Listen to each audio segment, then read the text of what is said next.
Everyone. তো আজ চলে এসেছি এক রিসেপশন ব্রাইড নিয়ে। তিনি বাঙালি নন, অথচ তার বাঙালিয়ানা মেকআপ চাই। ওই যে বললাম ব্রাইডটি বাঙালি নন।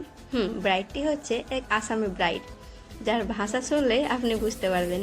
এটা কিন্তু আমার ফার্স্ট টাইম যে আমি কোনো আসামের মেয়েকে সাজাচ্ছি। তার আসামের ভাষা কিন্তু মোটামুটি ভালোই বুঝতে পারছিলাম, যেগুলো বুঝতে পারছিলাম না সেগুলো হিন্দিতে কপারেট করছিল আমার সাথে।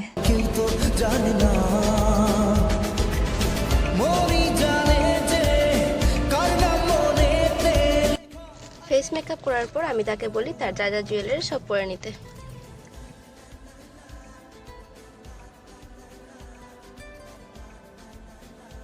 তারপর হেয়ারের জন্য বেলি ফুলগুলি থেকে নীল ফুলগুলিকে আলাদা করি। বেলি ফুলকে অন্য ভাষায় কিন্তু মোগরা ফুল বলে। তারপরে এই শেষ ফিনিশিং লুক। হেয়ার স্টাইলটা আমি কিন্তু অন্য করতে চেয়েছিলাম, কিন্তু তার এটাই চাই।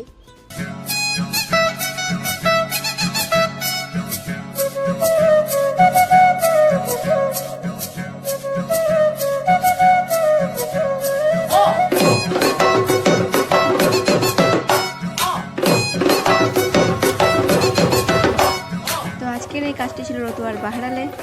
আসার পথে যদি একটু খিদে পেয়ে গেছিল, যদি মা লক্ষ্মী একটু দয়া করতেন তাহলে তো রেস্টুরেন্টে ঢুকতাম।